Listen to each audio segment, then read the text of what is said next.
Maybe don't know.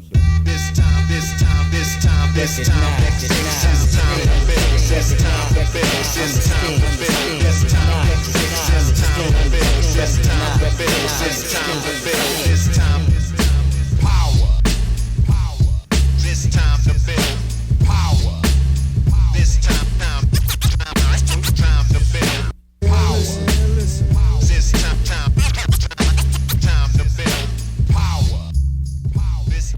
What's up, everybody? I am your host, Chris Hampton. Welcome to episode 174 of the Power Company Podcast, brought to you by PowerCompanyClimbing.com. It's been a minute. I have been recording a lot. I've been stuffing the coffers full of podcast episodes, and I've had some really beautiful and challenging conversations over the last month or so. I'm really looking forward to getting those out to you. We're going to continue talking about climbing, of course. It's this thing we all love. It's this thing we all breathe. We're going to keep talking about that. We're also going to keep talking about race, about sexism, about homophobia, about all of the things that affect this community and all the others, frankly.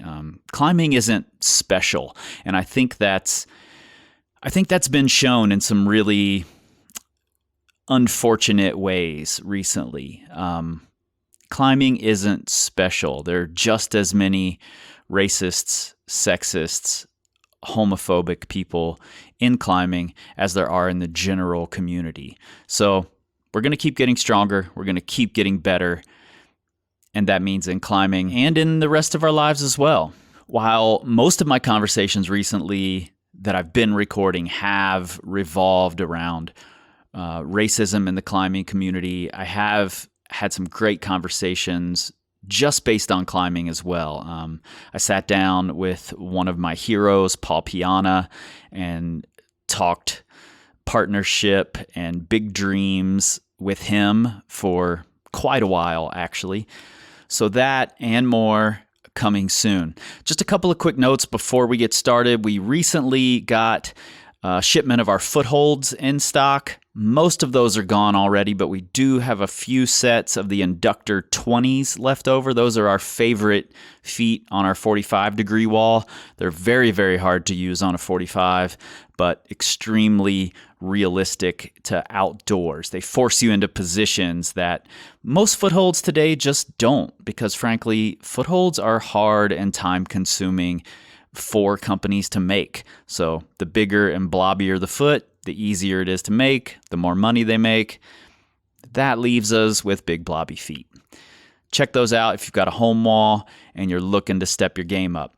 We also just released, and I'm really excited about this, 2 new proven plans. And these are the Just Climb More Boulders, Just Climb More Routes. We called them Just Climb More because that's the advice that a lot of beginners and new climbers get when they start asking about training. And frankly, it's cop-out advice. It's lazy advice. Of course we should be climbing more, but we shouldn't just climb more. We should be climbing with intention, with attention to certain things, to specific tactics, and to the way that we move and the way that we feel when we're moving. So these 2 programs complete our line of proven plans. It was always viewed as this complete journey from beginner climber to advanced climber. So now you can go all the way from Just Climb More Routes to Climb 514, or Just Climb More Boulders to Boulder Strong within our proven plan system. So check those out at PowerCompanyClimbing.com/proven-plans. You can check the footholds out at PowerCompanyClimbing.com/holds. You'll find links to both of those in the show notes in your pocket supercomputer.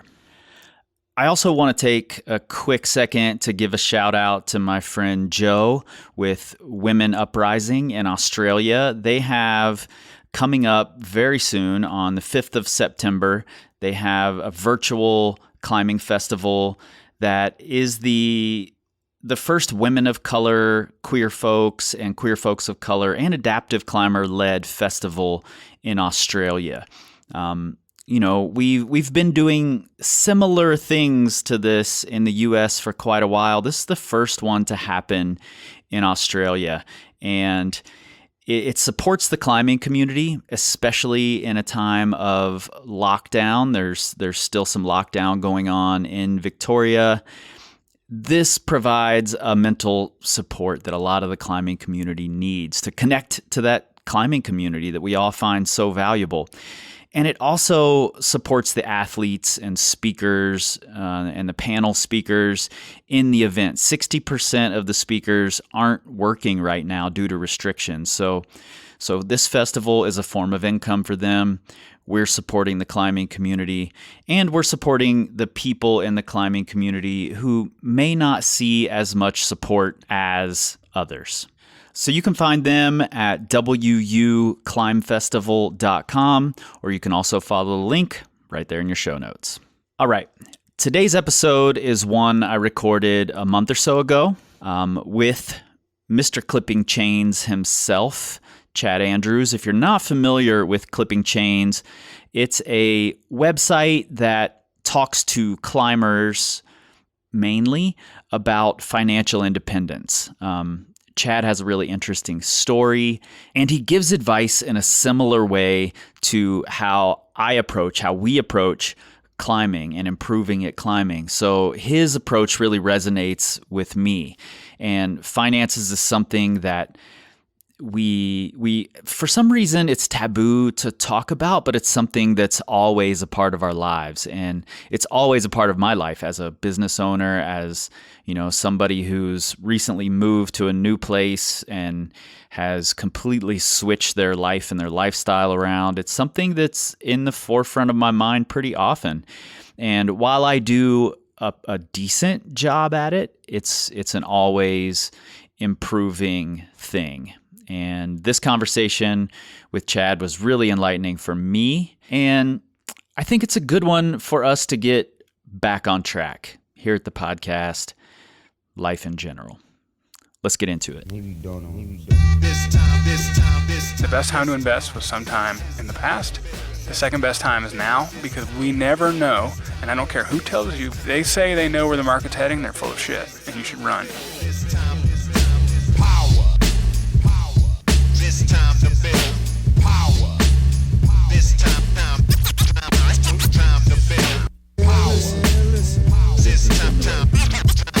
I like it super small, throw it in the bag. Yep. Cool. So can I just start with like a kind of a big question? Yeah. When we were starting Power Company, it was a little bit taboo to talk about training. Yeah. Like people were like, I don't need to train, or I don't want to train. It's going to ruin my climbing. Climbing's a lifestyle sport. Yeah, exactly. Yeah, not athletes. So why is money so damn taboo to talk about? Man, it's $1 million question I don't know how to answer. And I used to feel the same way. I think I discovered climbing and my first real job, career job, real money making job, within 2 weeks. It was the exact same time, 2010. And I was in Houston, and it's a very, very corporate kind of town. Lots of people making money, and it's very big in the energy industry, which was what I was in, oil and gas. And I discovered climbing, and that was more my kind of people. I think climbers, this is me generalizing, but tend to be a more liberal bunch, kind of free-spirited bunch. Obviously, very generalizing. I know there's people that don't fit that mold, especially in Wyoming. But I was a little apprehensive about talking about what I did and how much money I made, because I just thought people wouldn't identify with it and would think that I was, I don't know, something different. I think in that today, I think it's changing, but today, I think in climbing, to this day, it's still kind of, I think people still kind of keep a cloak around how much money they make, whether it's high or low. And I think there's almost more glorification in saying you don't make much. And that, live simply, and there's bumper stickers that say it. And I'm all for about living simply. Why is money taboo? I don't know. I think it's just because it's one of those things that can potentially separate those from who have and have not. And we try and put ourselves in equal footing Sure. with those around us as best we can. But, man, I don't know how to answer that. I think what people try and do with money and how they portray it, I think there's a lot of confusion on what looks like wealth and what actually is wealth. Yeah. I think when people see a really nice house and nice things and nice cars and jewelry, we equate that with success. Mm-hmm. And those people could be horribly in debt, up to their ears. Right. Hundreds of thousands of dollars in debt. And I remember when that first came across my radar as a kid, I'm like, really? Like, they have all that stuff and they're like hurting financially? Right. Because you just think that you have to. Whereas there's a book called The Millionaire Next Door, and it talks about all these instances of people who actually are millionaires, who actually have that net worth, who actually have like real solid wealth and savings, and they don't look like those people. It's a perfect name for the book because they're usually people that you would just think are just kind of average. Right. They drive normal cars. They drive like a Honda Civic. They don't do flashy things. They don't have caviar parties. And kind of once I started to identify with that, I got very interested on what wealth really is. And because I was one of those people who, I worked in restaurants forever and, making money in restaurants. And I just thought everyone else making money was some sort of sellout.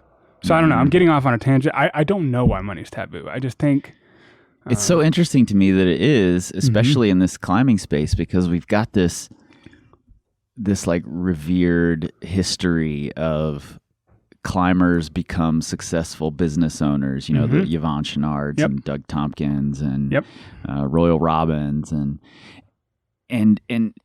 I go to these climbing industry events like CWA, and I love having conversations with these people that I've watched come up and reinvent themselves multiple times and create successful businesses within this climbing space.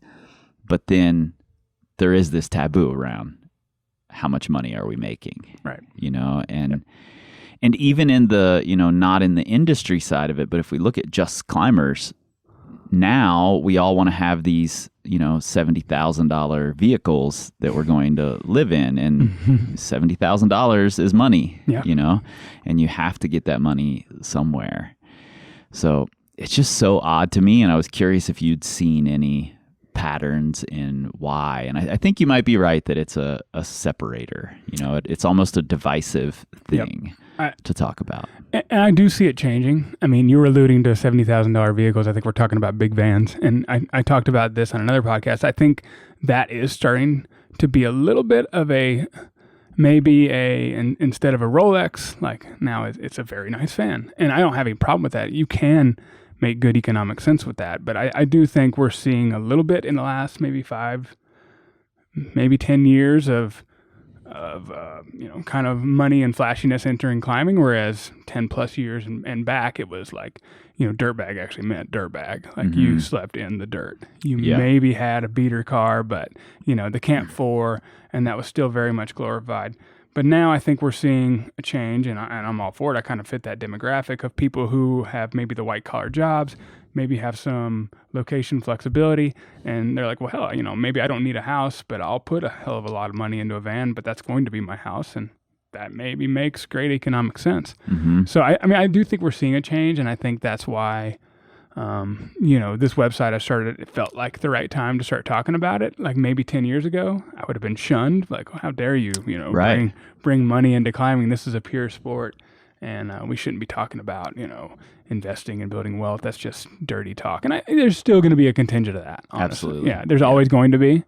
I still battle with people who say there's no reason to train. Exactly. I always make parallels to training because I think there's so many similarities. It's just optimization, and it's accepting of a mindset that a lot of people out there can tell you all the nuances between max hangs and repeaters and why it should be 7 seconds instead of 5 seconds. I say, man, if you put half that effort into trying to figure out some simple financial things, you could have way more tangible results, for one. I mean, because we know that hangboarding and climbing is very wishy-washy. Right. You know, we can. Right. I mean, you're a coach. You've probably seen many people who you can give them the best plan in the world, but it's not always cut and dry on whether they're going to improve. And some people will improve like gangbusters, and some will go nowhere and complain. Right. Whereas, you know, I think there's some pretty simple systems in money that if you do them and if you stick to that plan, I mean, you almost surely will see results, which is a little bit different from climbing. But I do agree that there's still this, just like with training, there's still going to be a contingent of folks who will say, never, not over my dead body, I will not train because this is a lifestyle sport. And also never, not over my dead body will I entertain the idea of having money because that will pollute you or make you evil or something like that. Yeah. Right. And I was gonna get to this in a few minutes, but let's just go down that path while we're here. With something like hangboarding, and you're exactly right that there are people who go really in depth with like, should it be 5 seconds? Should it be 7 seconds? How long should I rest? What's the correct protocol? And in my view, having watched thousands of climbers, those are the things that we spend so much of our time on, so much of our energy on, so much of our thought goes into, and they give the tiniest results, you know, very often. Mm-hmm. Yes, there are going to be people who hangboard for a cycle and see major results, but then after a cycle or two of that, the results are much smaller. That was me. Yeah. And we have, same here. And we have much bigger things we can pay attention to, but we end up not paying attention to them, and we miss out on those bigger gains. Yep. Where are the areas you see financially people putting a lot of focus that maybe don't provide the best results? Whether that means they're putting their money into it or they're saving or being frugal by doing these things, but it really doesn't make that big a difference.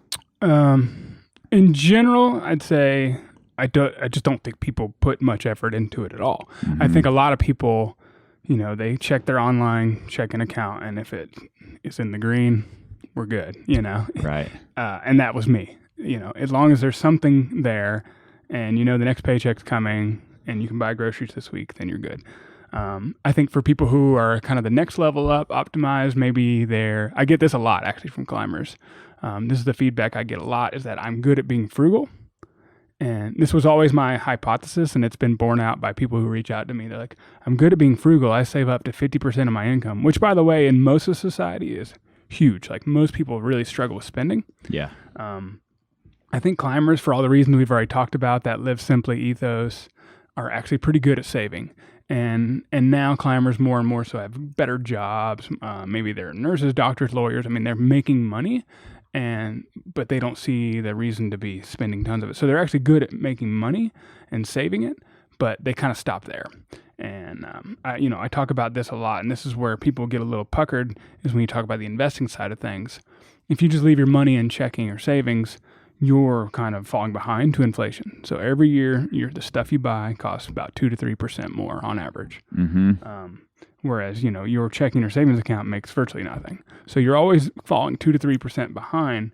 And a lot of people will be like, well, you know, how am I ever going to not need to make a paycheck? Like, when I get to in my 60s, like, who's going to pay me? And so that's where you got to find some vehicle that's kind of outpacing that inflationary effect. And so that's why we kind of talk about getting into these simple kind of investing strategies. And so that's where I see a lot of people kind of stopping, is maybe they're good at saving and they're good at having a target and say, okay, I want to go on this trip, or I want to buy a van, or I want to go, whatever. Usually it's a trip, something like that. They're good at saying, I want to build enough money for this. And that's where they kind of stop. And if you put in these automated systems, like a lot of times I tell people for investing accounts, I mean, this is a whole other can of worms we can get into if we want, but a lot of times you can just you're already paying yourself, right? You're not spending more than, I don't know, whatever percent of your income. You've got this check and you're spending some portion of that, but not all of it. What we did, starting 5-7 years ago, was just allocate that money to go to an investment account. And we did not have to do anything. It was not manual.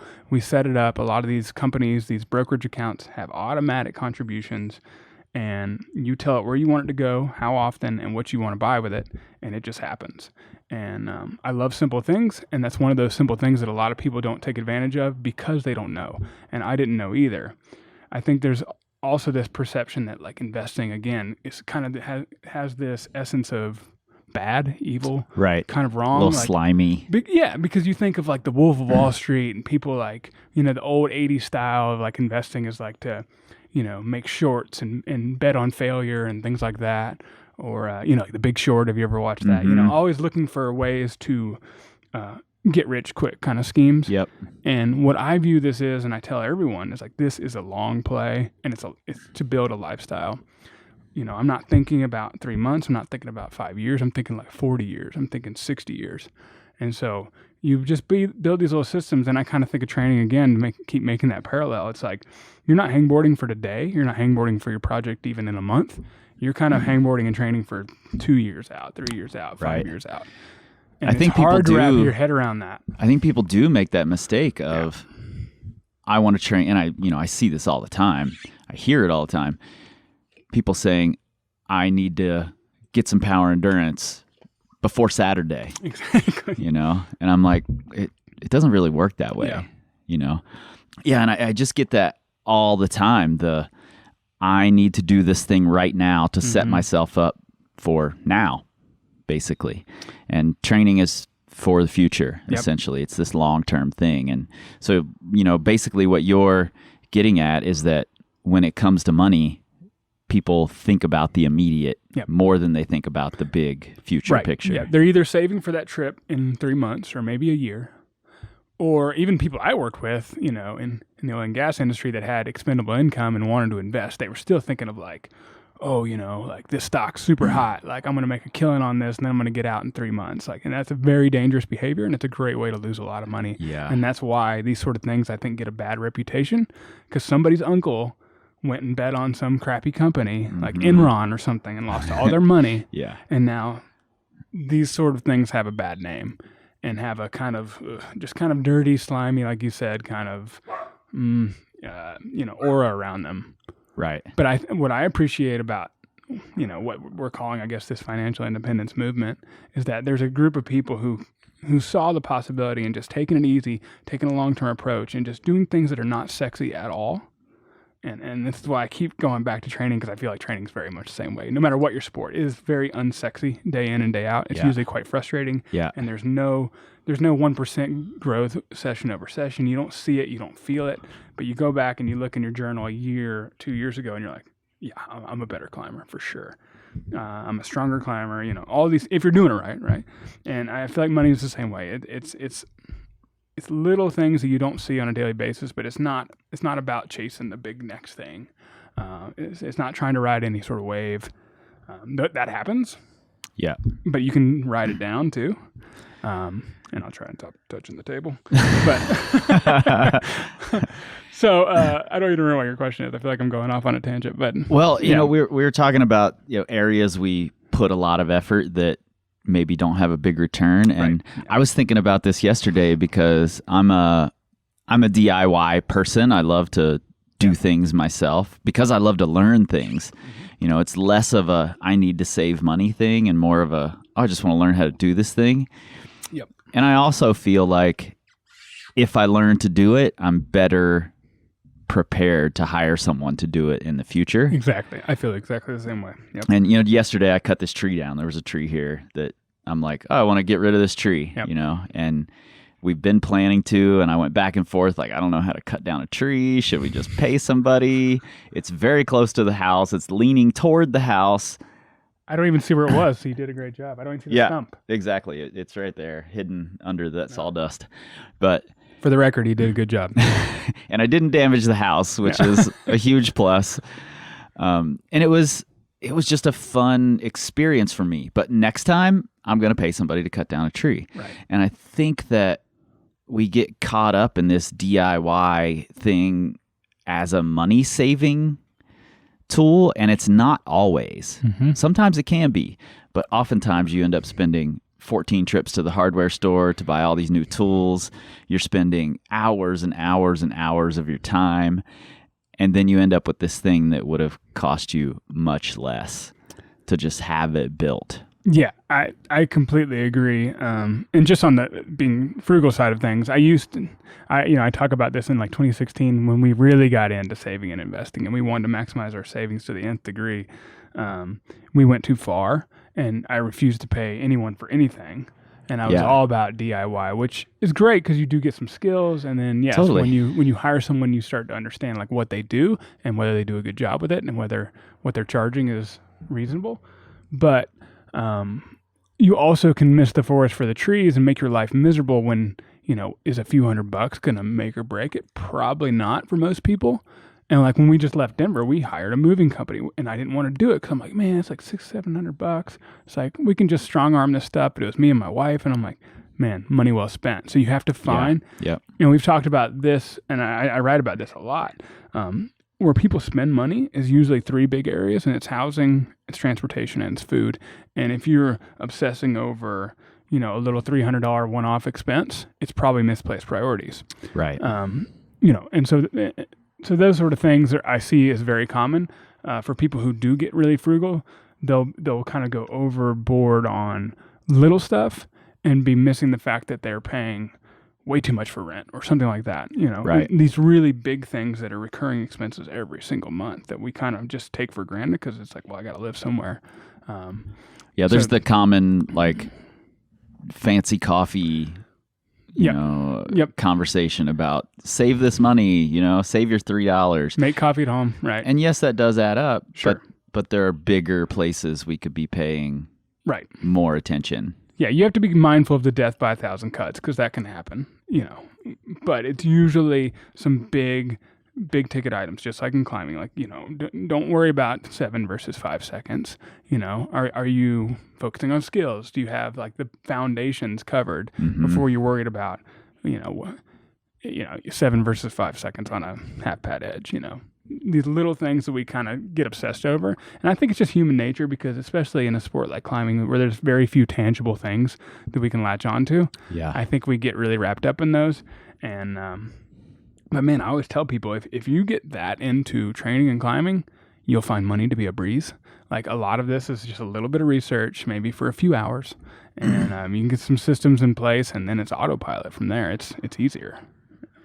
Yeah. So I'm not going to go too deep into like your background or any of that. If anybody wants to know that, I think it's the Nugget podcast that you were on did a really great job of working through a lot of these things, and you should definitely go listen to that if you want to know more. But one thing I do want to know is you don't like to use the word retired. You use the phrase financially independent. Yeah. And what's the difference there, and what does financially independent mean to you? Well, okay. So truly there isn't. So I guess just to give a little bit of background, just for those who haven't heard of me at all, we pursued this thing where we would build enough net worth, basically savings, to, in theory, never work again. And we hit that target early this year, right before the world kind of went to shit. But we're still there. We're still in that kind of realm of what we'd call financially independent. And that from that point on, work does become optional. At least paid, traditional, W-2, kind of working for the man kind of stuff becomes optional. I don't like to use the word retired because, well, for a few reasons. One, I don't like the image it conjures up. I think the image that comes to mind when you hear someone say they're retired is that they're sitting on the beach with a daiquiri and or just like watching YouTube videos because you're bored and just kind of sitting on the lazy boy. Right. I don't like that image. A lot of people like to use it in the community. They strongly endorse the image because they want to show that they're young and they accomplished something. And I understand that. I mean, they kind of want to wear it as a badge. But I also think work is deeply meaningful. That's why I set this project up. I knew we were on the the final kind of landing strip here of where we were headed financially. About 2 years ago, I started this because I wanted something to kind of like slide into if I was going to leave my job. And I didn't want to just climb and I didn't want to just travel. I've seen how that can get unsustainable at a point. And how did you know that was going to be unsustainable? You told me earlier that never really taken more than a week or two long trip. Mm-hmm. How did you know at that point that going climbing all year I just wasn't know what you wanted? Well, for a couple reasons. One, I knew from there were people who came before us, right? This is a movement. There's actually quite a number of people who have achieved what we've achieved. We're not that unusual anymore. 5 years ago, it was still kind of an unusual thing, and now it's really grown. So there were people that came before us who were like, yeah, we traveled the world for like a year or so, and then you got kind of bored with it. So there was a little bit of that, seeing those who had come before us. But I also knew just me, like I very much rely on a schedule. I very much rely on structure. I remember even in college having the summers off and just being like kind of blasé about the world. Mm-hmm. And I just knew, well, and I've listened to a lot of podcasts, listened to yours. I hear people who don't have any other obligations other than to climb talk about how it can be, a point of diminishing returns on that. So I just knew I really like to have a focused effort on something. I like having accountability. That's why I insist on publishing new articles. I've yet to miss a week yet, as far as I know, I think. Nice. Yeah. I like having that self-imposed deadline, which some people find anal, and I can be anal. But I just knew that just waking up and just kind of waiting around for the shade to hit the cliff every day and just lounging in a hammock was not going to do it for me. Mm-hmm. And so I think, and I also think I'm going to make money again one day. Like Sure. I want to do something and there are things about business I like other than just the money-making aspect of it. I think like building something, like I've always admired what you've done, and that's why I reached out to interview you, is because I admire these people who go and make a business out of something that doesn't seem like it will work. And in your days, like you said, training was There's still days where it doesn't seem like it'll work. Training does not seem like something that would pay the bills. Yeah. That you'd be able to buy a house and, have a lifestyle. And I really admire, but I could not take the financial risk of doing something like that. For me, I need more stability. I just couldn't walk away as many times as I wanted to walk away from my corporate life in the 10 years I did it. My wife and I resolved to do this, but we knew that we were going to have fun for a while, which is why we're on a road trip now. And I intentionally kind of wanted to experience this because I hadn't. But I knew that one day I was going to want to buckle down. And so the platform I run now, I do it 100% free. I run some ads just to cover costs. But I don't want that to be a business. But I do, whether it's writing one day or something else that I haven't really sorted out, I do want to work.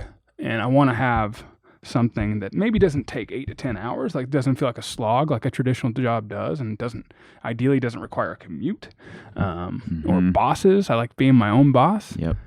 But that was the whole point, like build this point of financial stability where you can call your own shots. And you also don't need to be successful in the traditional sense. You don't need to make $40, $50, $80, $100,000. Like if we made $5,000 a year, I would consider that a success. Now, anyone else would call that very much a failing business. Right. But it's that much less I have to rely off my investments.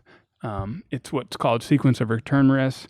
Like if you can have little income streams coming in, you don't have to sell shares to live off of it. We're kind of getting in the weeds, but basically, if I made $5,000 doing something like maybe writing for a magazine or writing a book, like that would be kick-ass. Like I would be like thrilled. I'm like, wow, I'm a successful business person.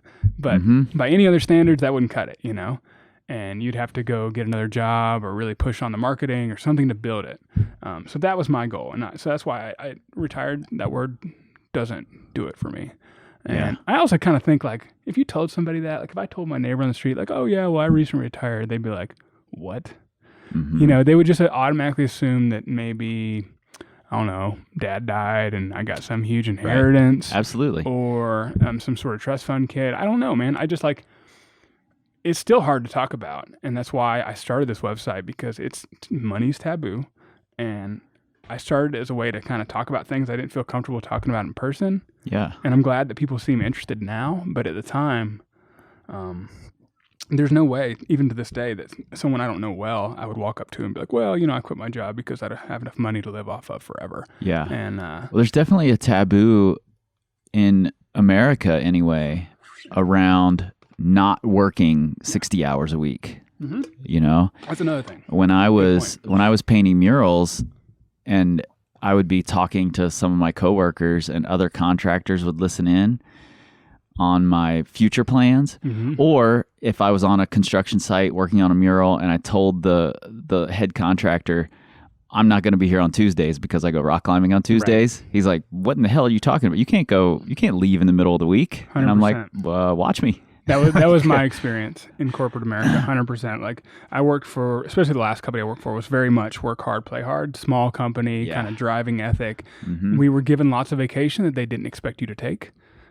As a perk that meant nothing. It was empty because all my coworkers did not take vacation. It was like everyone's kind of looking around the room comparing themselves, like, okay, Johnny's not taking vacation. Sally's not taking vacation. I'm not either. And I used every bit of it every year that I worked there. Yep. And I'd be like, well, I'm going to take 2 weeks. We're going to Europe. And they're like, really? Like, didn't you just go like 8 months ago? I'm like, yeah, well, there was a good flight deal. So I'm going again. Like I got the vacation. I'm not breaking any rules. And yeah, I'd head out at 4 on the dot because I wanted to get to the gym before it got busy, whereas other people were there till 6, 7, 8. And but I also found that once you didn't care, and I've talked a lot about this, and I find it, and this is the one thing I always try and get to people that they don't understand is like once you do have a little bit of financial strength, like you can start calling your own shots, and people start actually appreciating it for it. And I did have some people who were like, man, it's really cool that you like are going on these trips and like living your life. Like, like I think they start to see like, maybe I don't have to be such a workaholic and maybe I don't have to kiss so much ass. And, you start to kind of have this, kind of arms crossed kind of feeling like, well, what do I got to lose? Like if they don't like it, they can show me the door, but I've got a decent amount of savings and I'm not worried about it. Right. But you're 100% right. Especially in America. I think there's this, and it's worked well for us, hard work has got us a long way in this country to some degree, but there is absolutely a point of diminishing returns on it. And it's usually our health and happiness. And it can be your children that you don't see, when you're at work 12, 14 hours a day, somebody's suffering and it's usually you and somebody else. Yeah. You made a comment a few minutes ago about you didn't want to take or you didn't feel comfortable taking the financial risk at that time to, for whatever it is, this, I'm creating a business that doesn't seem like it can work, and that's definitely a financial risk. And you were in a position where you didn't feel comfortable taking a financial risk like that at the time. And that just made me think down this road of why did I feel comfortable? I was certainly not in a financial position where, oh, I'm good, I can take this risk. And I think what it comes down to is that I had just had a lot of practice at being in those risky situations, like I've had Hazel Finley on the podcast. You've interviewed Hazel on the Clipping Chains blog. And, she talks a lot about practicing risk and practicing in fear.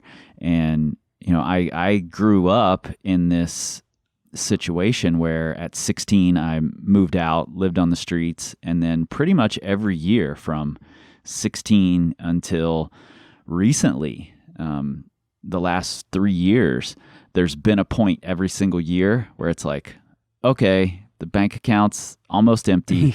I need to figure this thing out, and I need to cobble some things together. I need to get back in the green, and I've just gotten good at cobbling those things together. And that's what this business was supposed to be. It was supposed to be okay, I'm going to go full time into cobbling together, and doing something you love. Not that mural painting wasn't something you loved as well. Right. And that was going to be part of the cobbling together. Like I know I'm moving to Lander. Yep. I'm not going to be able to paint murals in Lander, but I can drive to Jackson. Yeah. And, I had a good enough reputation in that world that I could certainly go to Jackson and work with interior decorators in, expensive houses. And I could sell paintings in galleries and, so I had this whole cobble together idea, but it's something I had practiced for years, It's a really good point. I never actually considered until you just mentioned that, because I did not have any practice in that.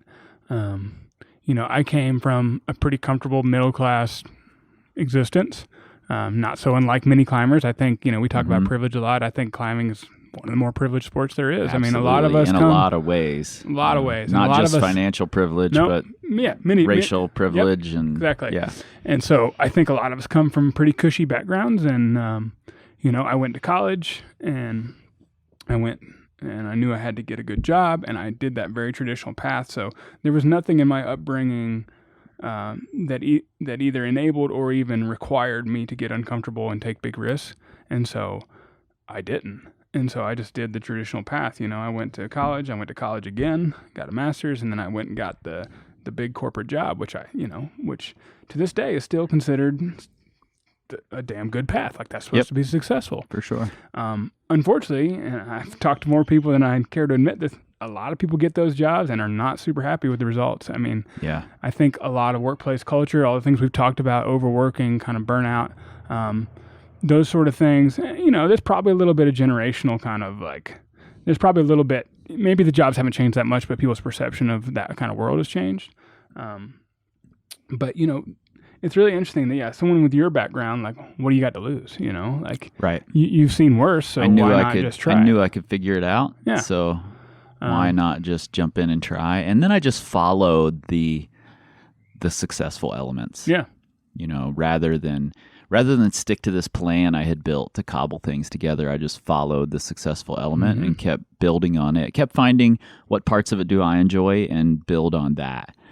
And you just said something that made this question pop into my head. Is it okay to use a job, a career, as a means to an end and have it not be the thing that makes you happy?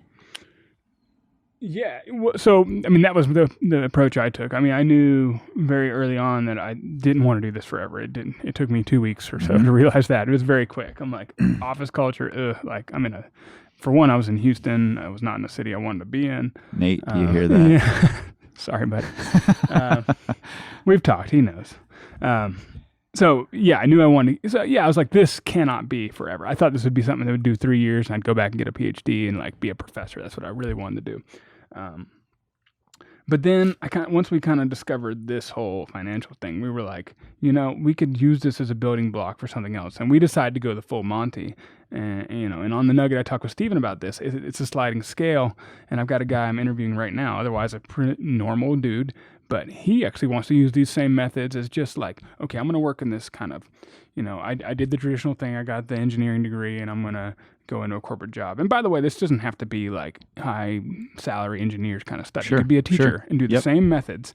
And anyway, so he uses this. He wants to build up towards taking a trip in a couple years.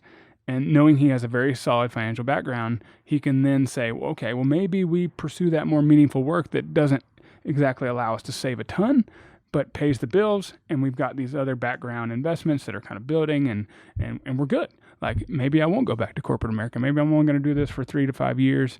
And so that's what I tell people. It's like, I think there is a tendency to want to, like, especially now, to go and chase a passion, which can work. But I think you can attest to it, that it is not something that doesn't come without a hell of a lot of effort and really building something. And it can be just slow grind, and you have to be a craftsman, and you have to hone the craft. And I think you can chase a passion, but it's going to be a lot more work than you think, and it may not pay for a long time. Right. And you have to be able to do that. And a lot of people don't make it past that point because they don't have the financial, security to kind of like, risk not making money for a couple of years. And so they have to kind of just start, I don't know, going back to an old job or trying to cobble things together otherwise. Yeah. And I've heard you talk about this, and I built this whole business kind of based around an independent hip hop label model, and one of my favorite hip hop podcasts also talks about this quite a bit, where one of the best ways to move into doing something that's your passion, quote unquote, is to just make it your like side hustle for a while. And keep your regular job, work on this side hustle for a while. And if you're still passionate about it 3 or 4 years down the road of it being a side hustle, then maybe it can work. But it's really easy for us to get like attracted to the bright and shiny lights of being an entrepreneur and the greener grass. And in America, there's this, it's either or. It's like either you're corporate, you work 60 hours, you love this thing, or you quit your job and you follow your passion. Right. Exactly. I hate that. And it can be both. Those black and white. I've talked about that a lot. I think that people either think you have to be a corporate drone in a cubicle for 40 years, or you're pursuing your passion, which probably doesn't pay, but at least you're happy. And I think both of them can go horribly, and both of them can go really well, but there's often a sweet spot that doesn't require such extreme. And yeah, I kind of agree. Like, this was kind of my approach with this website. I started it while I was still working a job, and I would just kind of moonlight it. And again, this is not something I was trying to build as a business, but it gave me meaning on the outside, and it gave me time to kind of stumble through it. So if I did want to monetize it, by the time I'm not working that corporate job, I've had 2 years of skill development. Yeah. 2 years of kind of, honing the craft again, like learning the background of web design, learning to be a better writer, learning how to market, on social media, all the stuff I hate to do, but, and it's learning, a skill. And learning the super valuable skill of putting out content every week. Yep, exactly. And having that accountability. Like, if I just quit and then all of a sudden it was like, okay, it's Monday, I need to, here we go. Like, you would have been over your head, and you'd be trying to drink from a fire hose. And so that's honestly the advice I give to a lot of people who are trying to consider certain things. I'm like, well, and also you may not like it. You may think it's a passionate pursuit. Exactly. And if you don't kind of moonlight it on the side, you may all of a sudden be like, damn, this was not actually what I thought it was. This is harder than I expected, or the work isn't as meaningful, or, I agree completely. Yeah, I think that's a really important distinction to make, just because we're so indoctrinated into these two, like, contrasting ideas, You also said something about you reached this level of what you consider financial independence, and then the world went to shit. The coronavirus hit, everything shut down. On the surface, it seems like, okay, you've reached financial independence, so what does it matter if the world went to shit? So I'm assuming that there's money in the market there, and that's why that's concerning to you. Most of the money in the market. Yeah. Right. So can we talk a little bit about putting money in the market? Because I think that can be a really scary thing, especially if you're paying, if you're hyper attentive to the details of that and looking at it on paper. It can be really scary to watch your money fluctuate, especially in these times. And I've had money in the market since before the crash in, I don't know, what year was that? 08, yeah. And I had money in the market then, and continued contributing all through it. Up until just a couple of years ago, I was contributing, and I'm planning on starting again this year, now that my business is doing well enough that I can. Margin. Yeah. And can we just talk a little bit about 100%. I'm glad you putting brought that money up. in?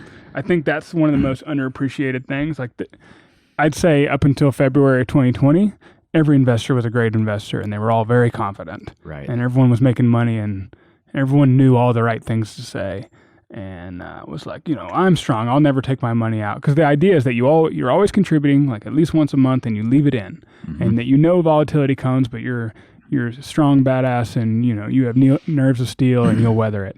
But sure enough, so what happened in February, for those that don't follow financial news, is that the stock market fell by about 30+%, and in 2008 it was about 50%.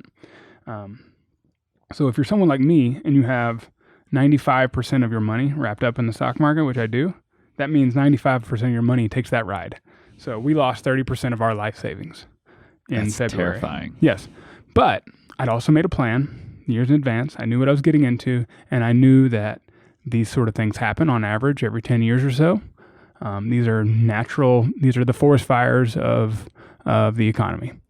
This one was different, and that's why I think it freaked everybody out, because it wasn't a normal economic event. It wasn't like a housing crunch. It wasn't a out of control debt. It wasn't something like 2008 that we could kind of understand, but we didn't see coming. This was a virus, and so I think a lot of people freaked out that this was kind of like end of days apocalyptic stuff, and everyone was getting out of the market because they've already lost maybe 15%, and they can't lose anymore, and they don't see the bottom of this. And that was very much a sentiment in 2008. I was not an investor then. I was young. I was in college. I had no money. But I've talked to a lot of people since, and they said, you've got to understand, man, when you're living this, and every day you listen to the news and all these talking heads, and people who are professionals who do this for a living say there's no end in sight, and this is different. This time is not like anything we've seen. This is going to be like the Great Depression. When you see people lining up at the bank to take out cash, which happened in February, that's very scary. And you don't want to lose any more than you've already lost, so you get out. Unfortunately, by the time you decide to get back in, it's usually kind of late. Yeah. Like we've been raging along for months. Like right now, oddly enough, with everything in the world going on, we're almost back to our February highs.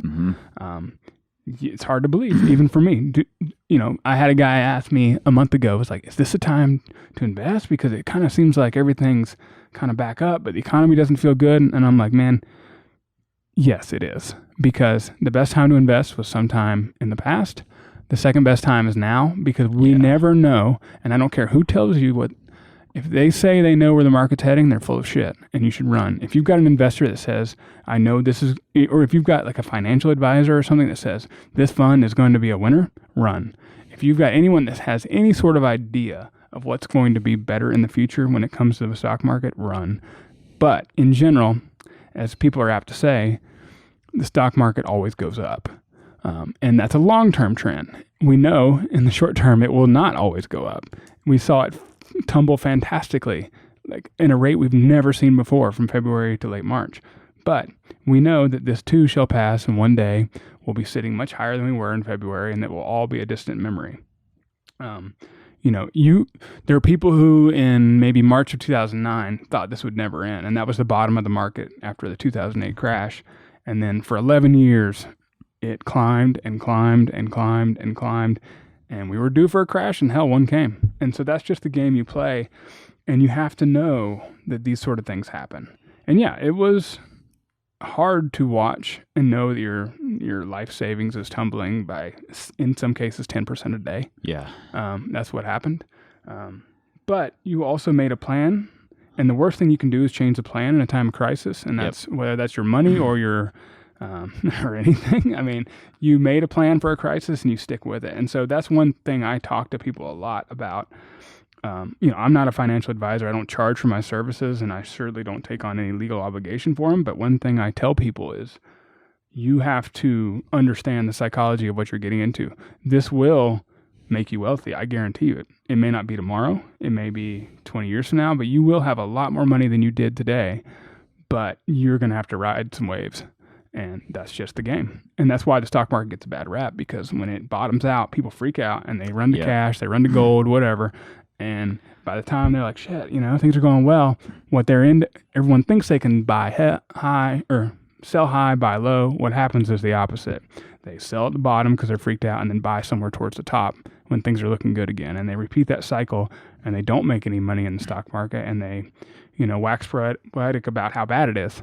But if you understand that psychology and you ride it out, I see it will work. I mean, to keep drawing the parallel, I see it in training all the time.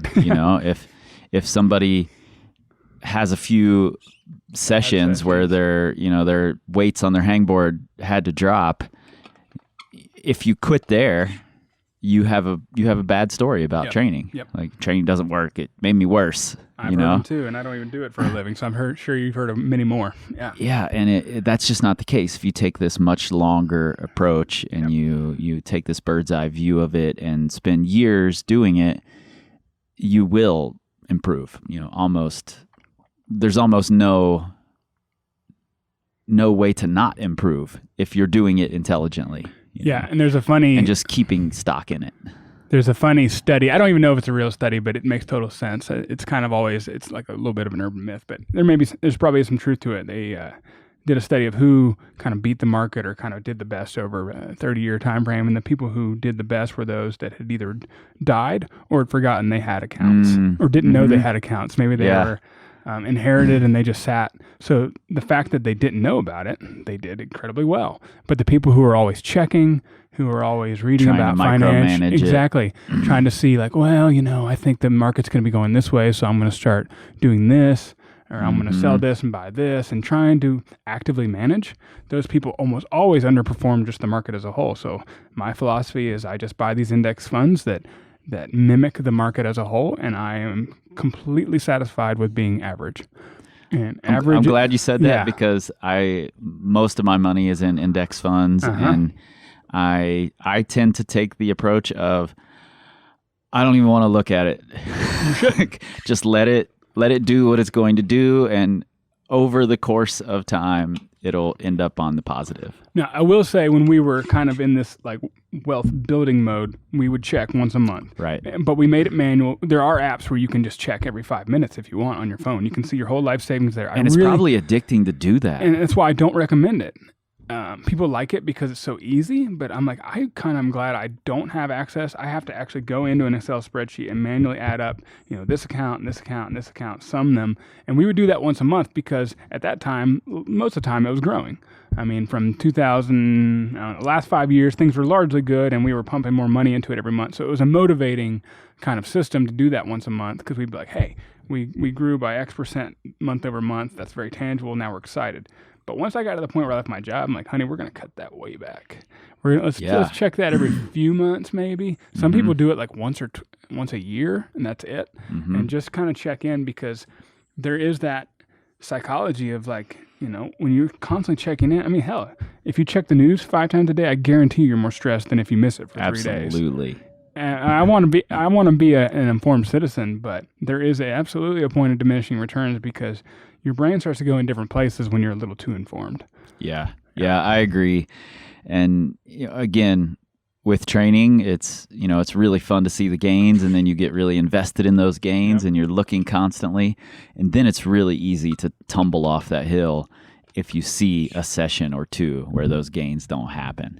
Yep. 100% agreed. But those are just part of it. You're going to encounter that stuff, and you're right. I hadn't really thought of it, but I do look at my statements more in depth when I know it's positive. Right. When I know the market's going up, when I know that trend is there, I'll pay more attention to the statement. And a few months ago, a statement comes in the mail, and I'm like, I don't even want to open this. You're I good don't want to too. look. I didn't. So we intentionally skipped the month of March. Yeah, it was March because I knew how bad it would be. That was like the bottom of the market. We usually do it on the 15th of every month, and the market bottomed out on March 23rd, I believe. And I knew it was going to be bad, and I was like, let's just skip this month. I don't even want to know. It's just best that you not know because there's a lot of actually studies into this that the enjoyment of seeing your money grow is not nearly as powerful as the crippling fear of seeing it float away. That is far more motivating for people to take adverse action than to watch everything. And that's why I say everyone was a great investor until February because it was easy to be like, oh, I'm making money and I know so much about investing, but I can't tell you how many of those people who 3 months earlier were so confident in their methods, on social media talking about, well, I'm getting out, you guys are crazy to stay in this. This is nuts. Right. And here we are. We're almost back to the top. And will it fall again?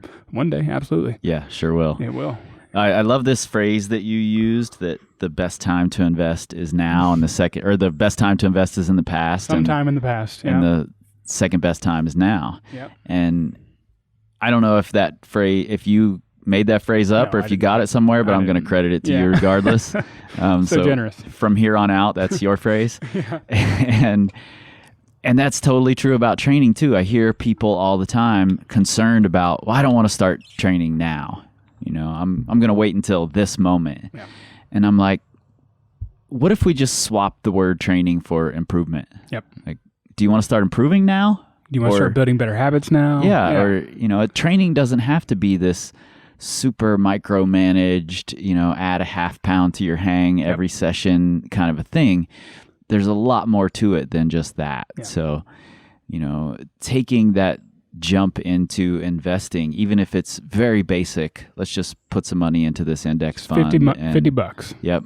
And get started that way. I think that's how I got started because I had all those fears that everyone else has that's new to this, that I hear all the time in emails. Like, I don't know, man, this seems a little, and I had those same fears. I knew I should be doing it. I heard all these good things that says you should be doing it. So I was like, okay, I've got like $500 I'm willing to put towards this. And I just kind of sat there and then it took years later until I kind of discovered this movement where people were like, no, you don't just do this with a little bit of money. You go all in. Yeah. And you just have to know, but that the psychology piece again, like when you go all in, I mean, the chips are on the table and you're riding this thing for the long term. And we just have to believe that everything that's happened in the last 100+ years of stock market behavior will continue to the future. And if you don't believe that, then we're all in big trouble. And it doesn't matter if you're an investor or not, because if the economy doesn't improve, we have bigger apocalyptic problems. I mean, how could you be any worse off than anyone else? I mean, if the economy does not continue to improve, then you can hate big business, you can dislike those sort of things, but I think we lose track of how easy our lives are because we do have a constantly improving economy, and how lucky we are for that. And I struggle with that a little bit too, because by investing in the economy as a whole, I do buy small pieces, not intentionally, but just in these index funds, you buy pieces of businesses that don't always have the greatest track records. But you have to kind of look at this and there are ways of getting around that. There actually are index funds that are have these sustainable labels. They don't maybe buy into kind of crappy companies that people don't like. There are options. Right. Sure. So you have to kind of just weigh that and say, well, how much of my life is really kind of cushy because I live in a place where the economy rages on every year. Yeah. I think we kind of forget that sometimes. How good we really have it compared to a lot of places in the world where that's not the case. Absolutely. Yeah. So, like I mentioned earlier, you all out there should definitely listen to the Nugget if you want to know more and go a little more in depth on, the investing or what kind of money it is we spend on those big three things: housing, transportation, and food, and things like that. We don't really do lightning rounds here on the Power Company podcast, but we're sort of going to we're going to take a little break, and then we're going to do something akin to a lightning round. Cool. All right, break. What's up, everybody? Chris here. I'm not going to take up too much of your time, but I do want to let you know about my new book, The Hard Truth: Simple Ways to Become a Better Climber. It's a collection of 26 essays, no nonsense, meant to shine a light on those qualities that limit us the most as climbers. The qualities that are hard to measure, but simple to manage. Simple, that is, when they're backed with intention. The book was illustrated by my good friend Brendan Leonard from semirad.com, who read every essay and put one of his amazing in-your-face charts along with each one. The Hard Truth will be widely available on May 14th, 5/14. No, that's not a coincidence. However, you can get your copy 2 to 4 weeks early by going to powercompanyclimbing.com, click on the shop tab, The Hard Truth, check out all the pre-order bonus items that we have, and get your order in. Until then, thanks for your support, and back to the show. All right, we have returned. So in the training world, we often we build a lot of drills to help people learn how to climb better.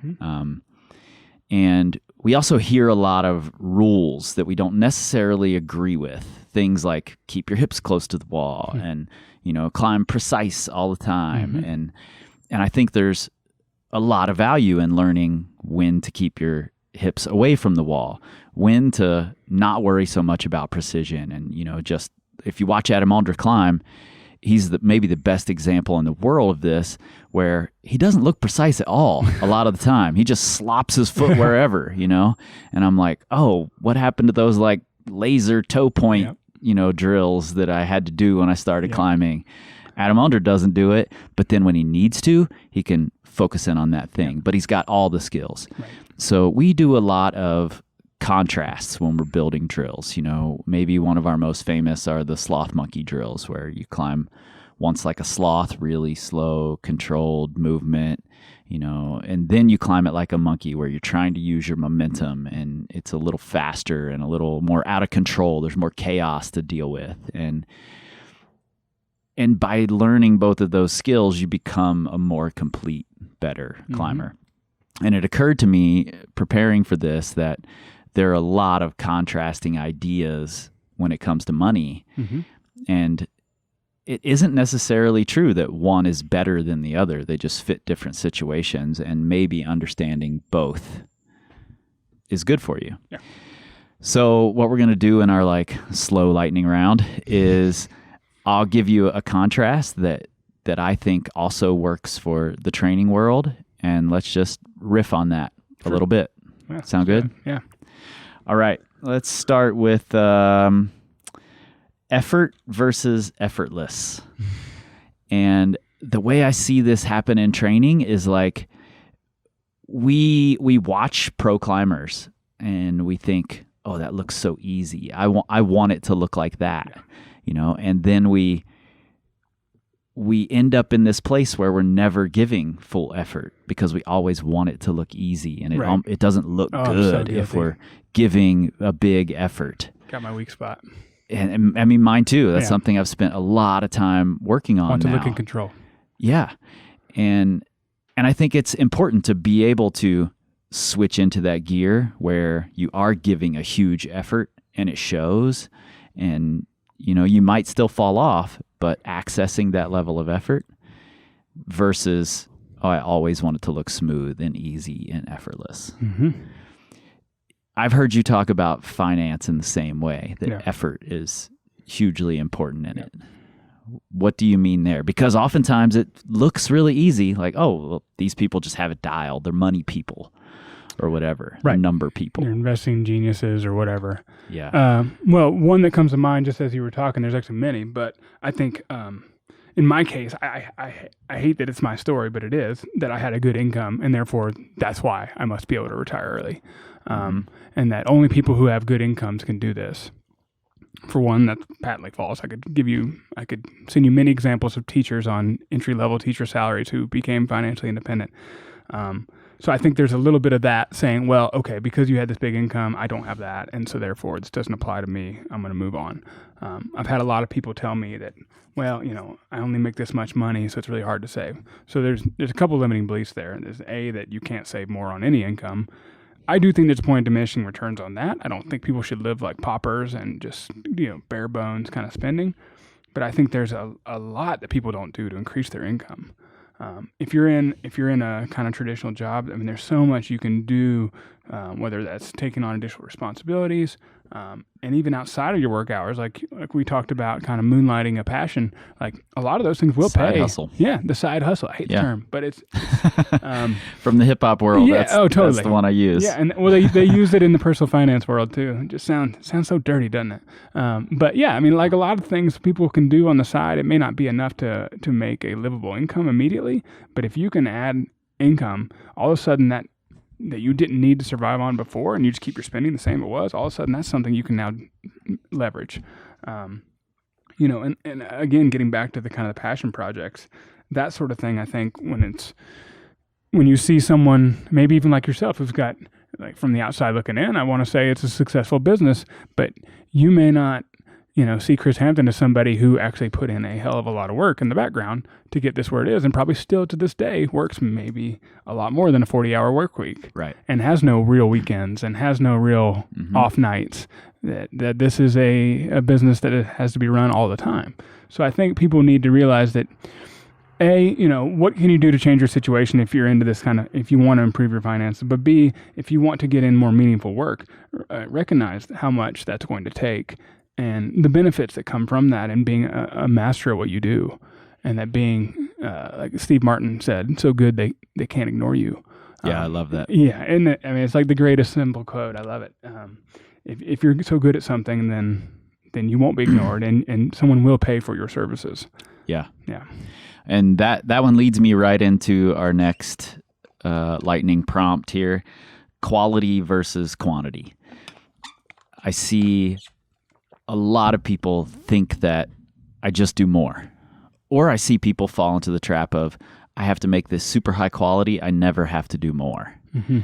And I think there's real value to both sides of it, and focusing on just one of those things in the long term may not work for you. You might have the absolute best process on the planet because you've spent so many quality sessions learning that process, but then you go out and 8 tries in, you're too tired to finish the boulder, right? Because you've not spent any time with quantity. And like you were just saying, be good enough that they can't ignore you.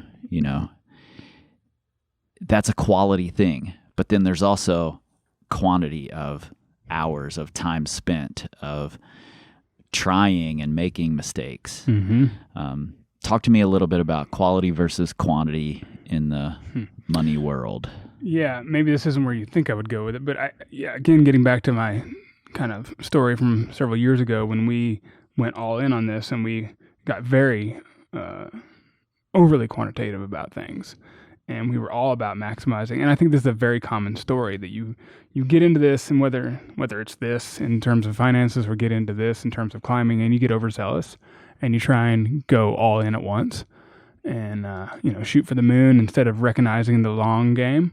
And we were like, okay, we're going to save every single dollar, and we're going to take the joy out of life sometimes, and maybe a lot of times in pursuit of this, because once we get there, life will be good. Yeah. And that you kind of forget that, it's that concept of wherever you go, here you are kind of thing. It's like, you're still the same person. And I will attest 100% that my life isn't that different now that I don't have to work. There are things about it I absolutely love, and I'd never go back to it, to my traditional job in the past. But a lot of things about you don't change.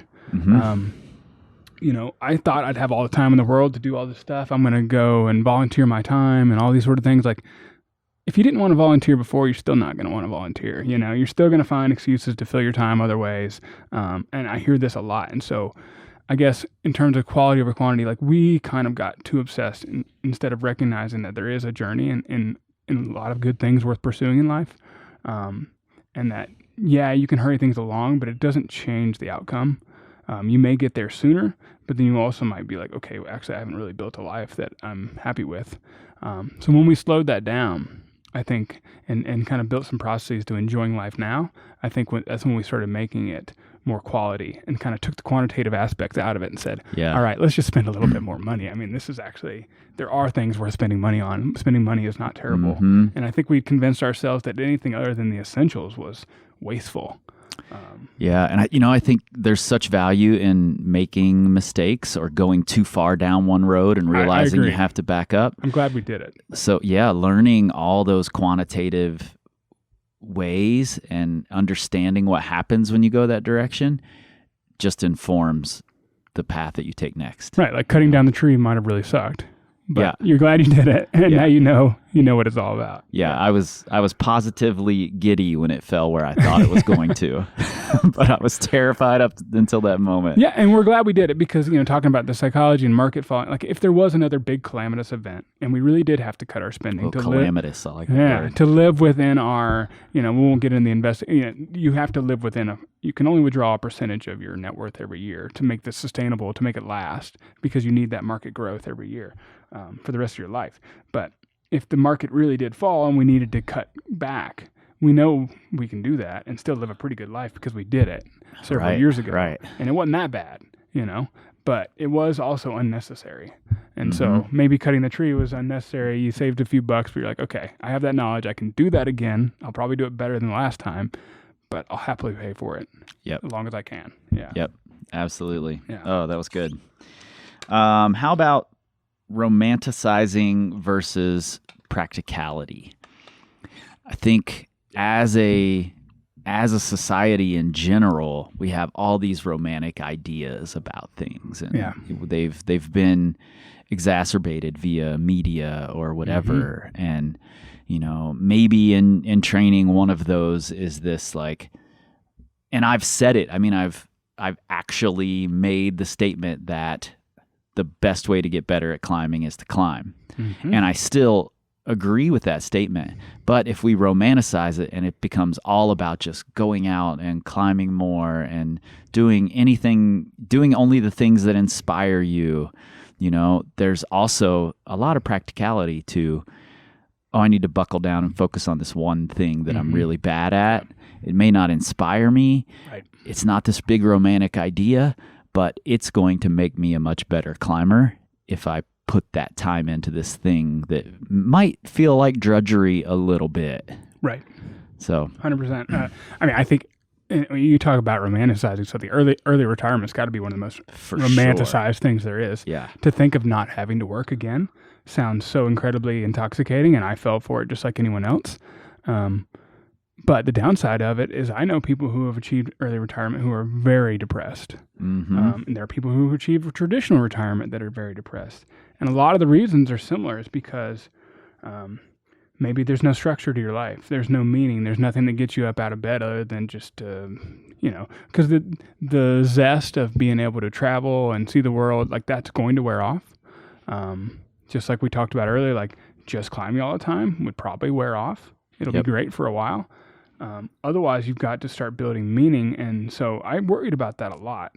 I really did. I gave it a lot of thought on what life would look like if I didn't have accountability. As much as you hate accountability to a boss or having projects, there actually is a lot of meaning in your life that we don't take into account on, having this thing to overcome that's difficult, getting it done, even though you might have had to grit your teeth through it and you hated it, but you turn in a project or you give a presentation and people are like, hell yeah, man, good job. That was great.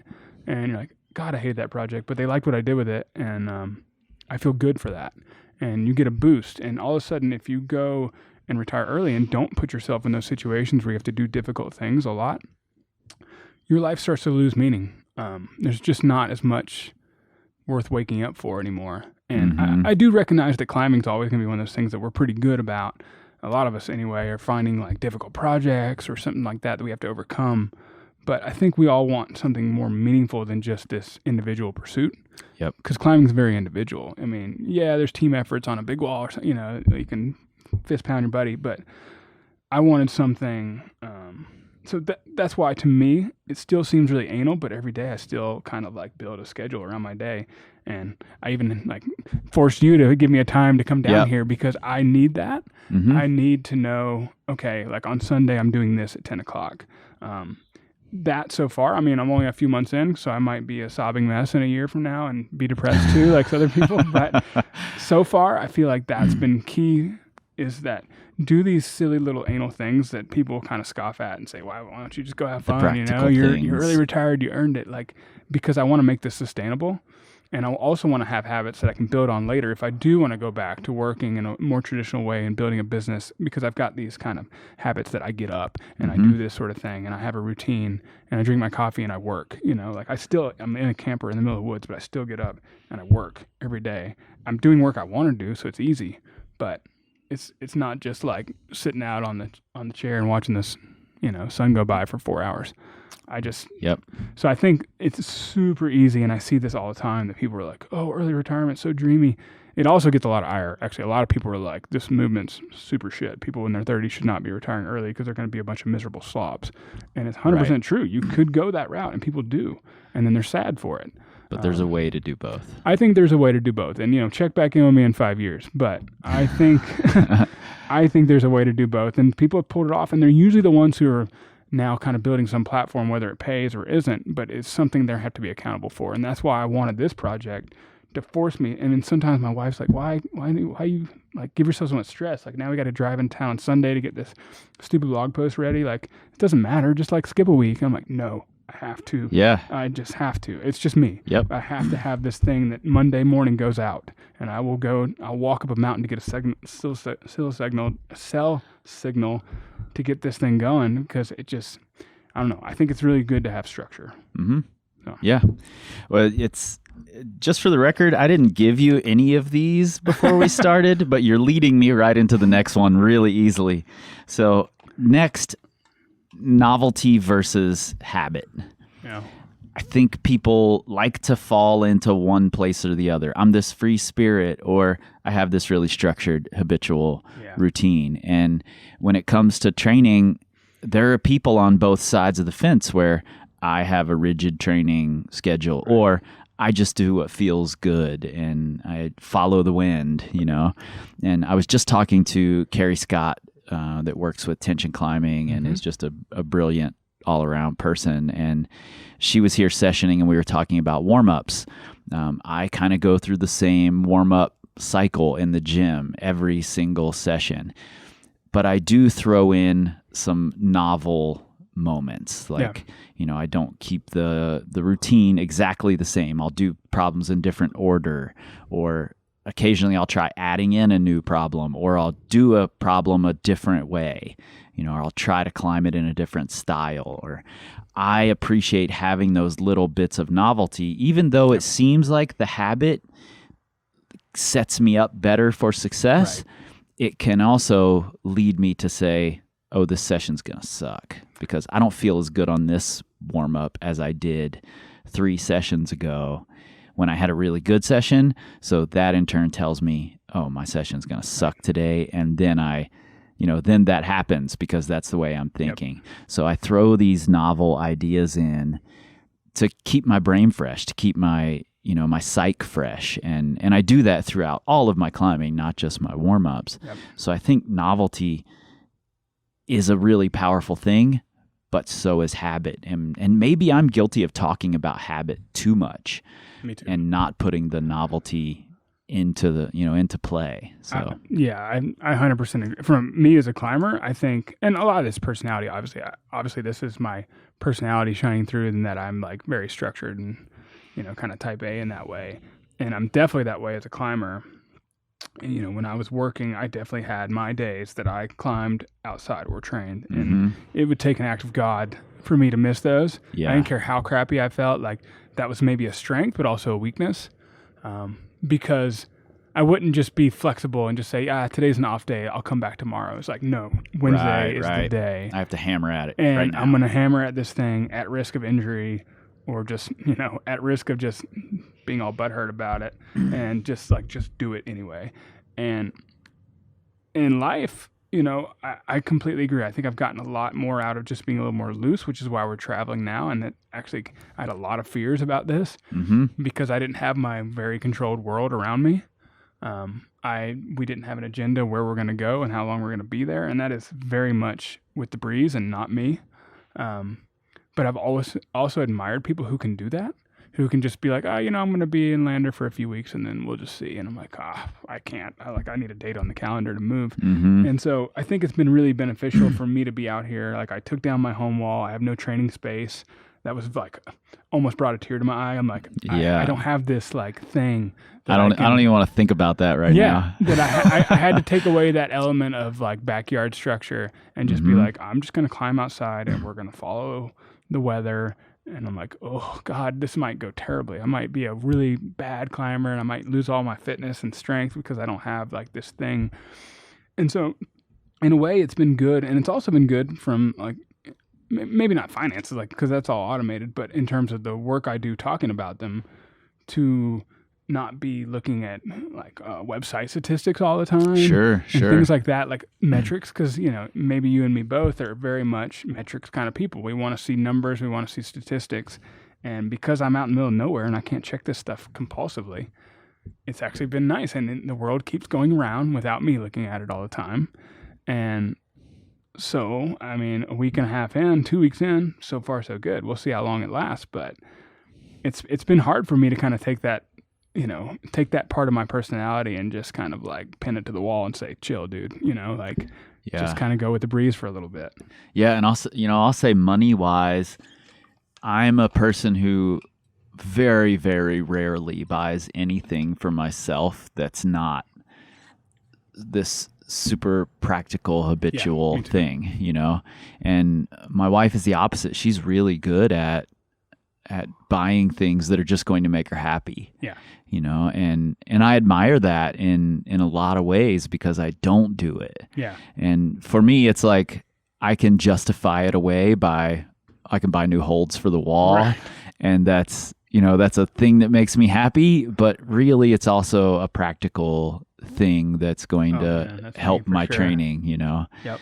So that's something I would like to get better at, is occasionally buying something for myself. I can do it with like food if I want. If we're traveling and I want to go and I want to go eat really good sushi, I can do that. Yeah. But when I'm home, it's harder for me. So yeah, and I think there's a lot of personality. Like, your wife's a very outgoing personality. There's like a lot of science in this too, that typically the more extroverted personalities spend more freely. Mm-hmm. They feel that love and like gifting and things like that. Yeah. Whereas the introverted bunches like me, probably you, Yep. we're very practical on our spending. We're Mhm. like, we're not out like charading the world with gifts. We're not out just like, oh, let's go have a big time, all on me, But so maybe that will resonate with some people who have struggled with money. Like there are some personality things that, it's going to take more work, and you shouldn't feel bad if you have a personality that just loves to spend. And I've seen that in my own life and people I've worked with on this stuff. It's just that compulsive behavior. And for me, that's why I said I never really struggle with being frugal, because I've been that way my whole life, because I think it is a personality thing. But if you can find that sweet spot and see, like me and you, maybe we need to find that kind of more loose, kind of loosen up the reins a little bit and make life enjoyable and sustainable. I think there's a sweet spot there for sure. Yeah, I think so too. All right, I got a few more here. All right. How about hard? And this one sort of ties into the first one we did, but I think there's some differences. Hard work versus not working, and I mean that in a metaphorical sense as well as in the literal sense. Mm-hmm. And I'd love for you to talk about it in the literal sense, actually, since you've quit your job. You've moved out into the road. And the way I see it in climbing is, we climb because we love it and it doesn't feel like work. And I hear this sentiment from a lot of people that, I just don't want it to turn into work, Right. But in reality, we go out there and we try really hard on something, and that is hard work. Yeah. You're putting hard work into this thing you love, and I can take that and take it into the gym and translate it into, I want to work really hard in the gym so that I can go outside and not necessarily have to work as hard Right. at this thing that I want to do, this specific thing out there that I want to do. So I think there's value in working hard towards something and in not necessarily working hard towards something, letting some things happen or reaping the benefits of prior hard work. Yeah. So how do you feel about that when it comes to money and finance? Yeah. So, I think a lot of the hard work is usually up front. And this is the beauty of finances versus climbing. Climbing, you kind of have to show up and keep doing hard work always.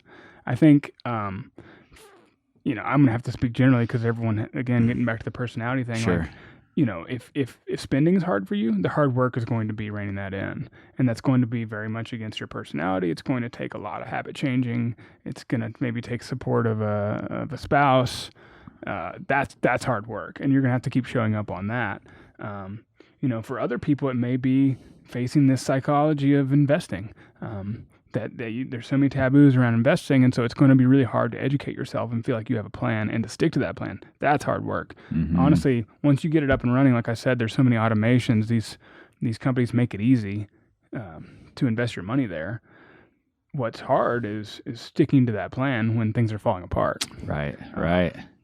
That's hard work. Even though you're not doing anything, doing nothing is hard in that situation. Mm-hmm. Like just letting the world kind of like blow by you and just taking the strong wind right to the face. That's the hard work on that stuff. And hard work for you. It may not be as hard for someone else. The hard Right. work for them might be setting up the automations Right. and just allowing it to be automated. Yeah, and I see that too. People were like, okay, tell me exactly where to go and what to buy. And I'm like, I'm happy to help with some degree of that, but it's like, also, it'd probably behoove you to do some research. Yeah. Before Yep. you just put your life savings into what I said to do. Yeah. Where I said to do it.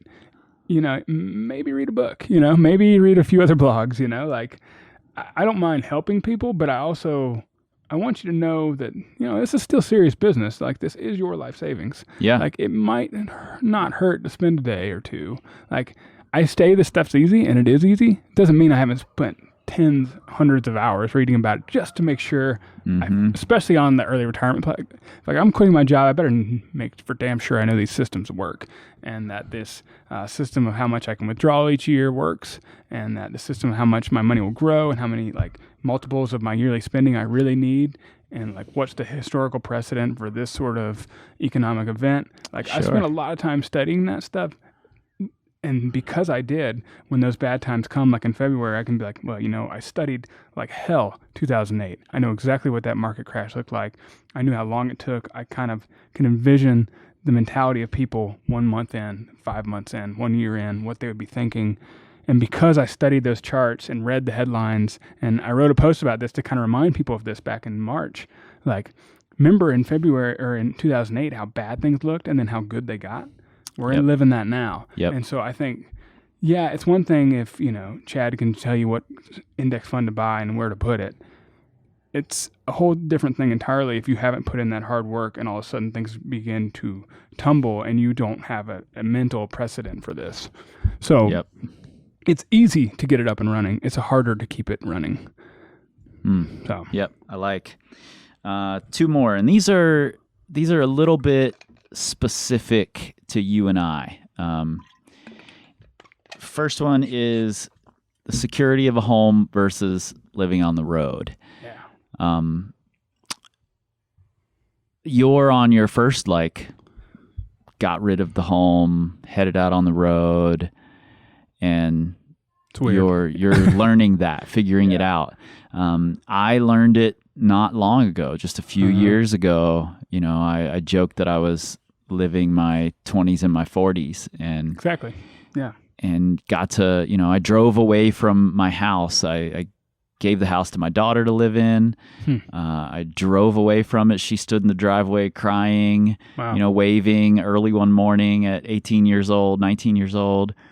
And it just felt like this totally backwards thing, Wow, I would have thought you'd have done it prior to then.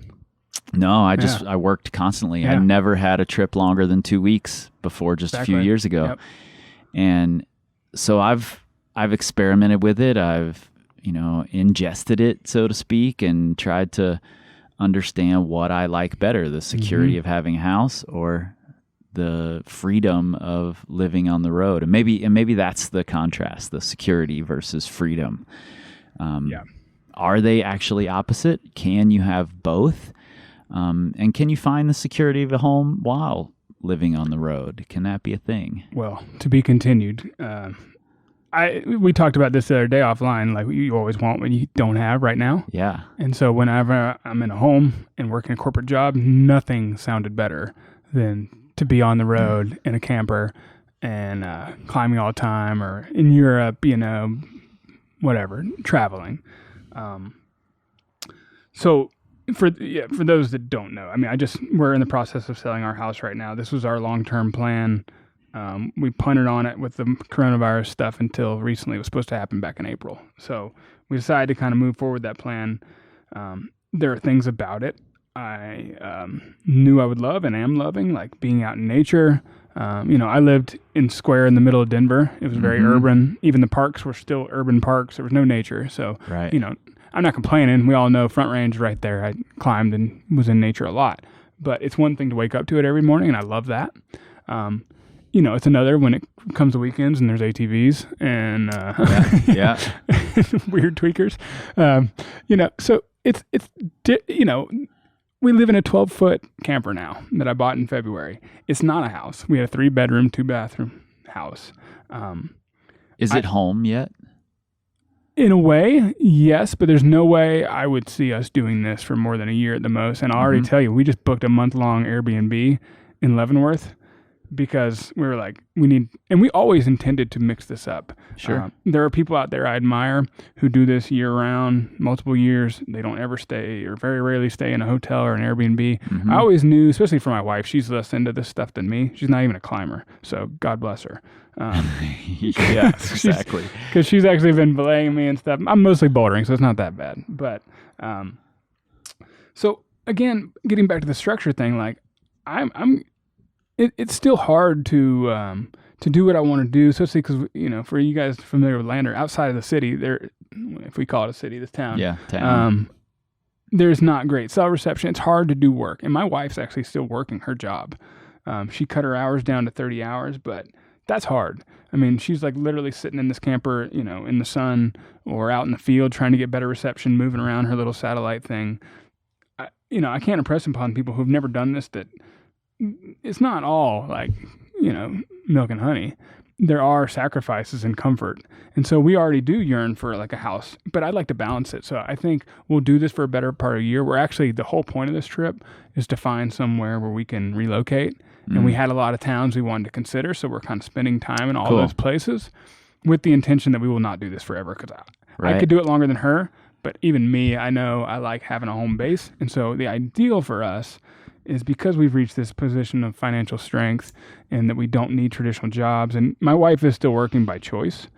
She doesn't need to, but she likes having that structure. We're hoping that we can have a base that's pretty nice year round, but enables us to do this for maybe a month at a time. Something more sustainable. We can kind of be like, okay, it's the depth of winter, the heat of summer. Let's go to Squamish, or let's go to, I don't know, St. George or Waco or something like, and enjoy where we live most of the time. Maybe get a good, fairly reasonable year-round spot, but then have that flexibility to kind of, do this in little allotments, maybe up to 3 to 6 months a year, but not all in one go. Yep. So I think that is a kind of a happy, sweet spot, because for me personal, I didn't get this as a kid, just like you. I did all the right things. I went school, work. And I always resented that I didn't have that period of like youthful travel and exploration. Mm-hmm. And so I knew I needed to do this in reverse. And you've said it. And I always talk about Chuck and Maggie Odette. I think they have a great story of, and maybe they did it in the past, but they're definitely doing it now in their 40s and 60s. I always thought, I think you can get more out of it then too. I mean, you're a little bit more knowledgeable of the world. Maybe you're a better climber because you didn't just like, some people, they're like at 20 years old, they get into climbing and they immediately want to hit the road. And like, well, that's going to suck. You're going to waste the whole year climbing 510. But you can get out, be a little bit more knowledgeable in your sport, more knowledgeable about yourself. I think this would look very different if I did it at age 21 than now. That's for sure. Yeah. So I don't know. I like what we're doing so far. We're 2 weeks in, so I already know we're gonna mix it up with some more comfortable accommodations, and we're happy. I had to bite the bullet big time to book a month in Leavenworth. It is freaking expensive, but again, getting back to like value spending, oh my God, it was like way more than our mortgage ever cost. That's for sure. Yeah. But it's the price you pay but for most of the year we'll be living practically for free, so it's worth it. Yeah, and I've had a really similar situation to how you're planning your next years. We took these long trips. We found the frustrations pretty quickly. Yeah. I can work from anywhere, but I need the internet. It's just a necessary thing. And even in places where there's internet included in your camping, or in Waco, the Rock Ranch has okay internet, but when everybody's on the internet's not okay anymore, and it sucks to be there. And, so I'm learning things like figuring out how to use hotspots unlimited, and, traveling to Australia, the internet there sucks in general, even in the Airbnbs. A lot of places out of the U.S., we take for granted how good the Wi-Fi is here. Yeah. And then you end up with this frustration. Like this is the level of productivity I'm used to. Now I can't be that productive. Now I'm frustrated. Now I'm not happy, 100%. And so I really do love the home base with those bits of freedom. And I think we're seeing a lot of people, a lot of pro climbers, Jonathan Segrist and Alex Honnold buying houses and, finding home bases. It makes me feel good to see that. It puts some normalcy into the climbing life because, and these guys can attest to it. They had lots of fun and obviously became fantastic climbers because they were able to travel and climb in a lot of different rock and a lot of different places. But, getting back to sustainability, like there ain't too many people doing that 30 years on, So I think security and freedom are not mutually exclusive, and there's a sweet spot for all of us, and you just have to find the one that fits you best. Yeah, and it's funny timing. I'm going to publish a post on this tomorrow. It's, we're living in this pandemic where everyone's working from home that can. Right. Those privileged kind of white collar jobs that are internet based. My wife's one of them. And I think there's going to be a bigger movement towards keeping that more permanent. Oh yeah, Obviously, definitely. people have already seen the benefits if they hadn't considered them before. Mm-hmm. So I think it's going to, and I kind of put a little word of caution in there, like, well, careful what you ask for, because if you think you can just hit the road and just project to the end of days, there are challenges with this. I can tell you from just being out here with my wife and even my limited, necessities on running this website. It's hard, and just be wary of what you're getting into. If you think you can just head out on the road and work 40 hours, like, you're going to put more time into it than 40 hours. Just running around trying to find signal and that sort of thing. So it's something I think will be happening, but it's very different to wake up and just go into your office where your computer's all set up and you got a nice clean table and it's climate controlled and great Wi-Fi, than to be out in a camper or a van or whatever, driving around town trying to find LTE. Yep. Totally. All right, last one, and we've talked a little bit about this. But I kind of want to close with it because I think it's this overarching idea of, how you deal with your finances, especially over the long term. And it's the overarching idea that I try to teach in most of our workshops, whether that's to climbers or to coaches or, whatever. And that's success versus mastery. Climbing is this really success-based sport. We do the move, we send the boulder, we win the comp. We're constantly looking for successes and building this string of successes, and that's what gives us worth, gives us value. Yep. And ultimately, I think mastery is this. It's almost a pursuit of mistakes. It's a pursuit of not succeeding. And a slower pursuit. Yeah, and learning why we aren't succeeding and how that relates to how we do succeed, and trying to make all the mistakes now so that we aren't making them in the future. Getting good at recognizing when those mistakes are happening so we don't continue making them. And I think that's hard for people to grasp, because if we get on the 512 now, we might send it in a month, right? But if I am only climbing 511s for 6 months, that seems like it's not success, However, then once you get on 512, you send it in a couple of tries, and then you can send 10 of them in that month that this person is taking, because they're so focused on success and not mastery. How do you see that play out in the finance world? Are there traps to looking at success that when we should be looking at mastery? Yeah, I mean, and as a climber, I can completely attest to that, because my early days of climbing were all about climbing the next grade, because that made you a better climber. And honestly, I mean, it took almost 7 or 8 years for me to finally just slow down and just, build a proper pyramid and actually face the fact that I was a really crappy onsider, and I could climb harder grades than a lot of my friends on paper, but when you put me on something I was supposed to do as maybe a third warm up or something, it was take, because I wasn't a good climber. I was strong and I could get things done if I beat my head against the wall long enough, but I wasn't. I kept having to face reality, man, that guy he hasn't climbed the grades I've climbed, but he's a better climber than me. Right. You were skipping over mastering any of the grades. Yeah. And now that's been my focus for 2 or 3 years of screw the chart, screw the 8A kind of growth projection. It's just, focus on the fundamentals. So yeah, getting back to money. I mean, obviously the first thing that comes to mind is just on the spinning side, and maybe this doesn't apply to climbers as much, but the flashy stuff. I think it does apply to climbers, like the new gear, True. I have to have the C4 Camelot because the C3 isn't good enough anymore. Yeah, even though I just got one last year, and or the new biggest, coolest van in the lot. I mean, man, dude, vans have gotten nice.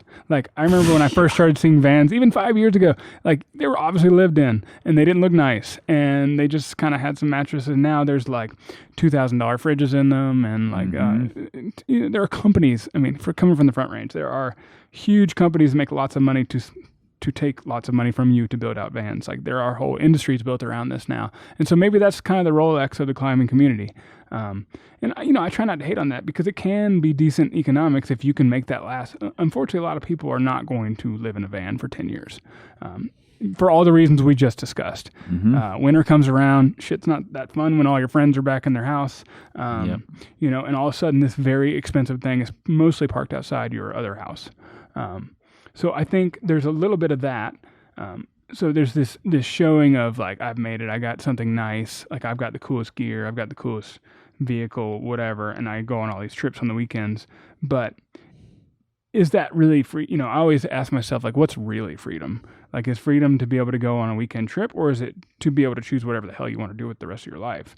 So that was always my existential kind of question is like, I could have this thing now and I could look cool.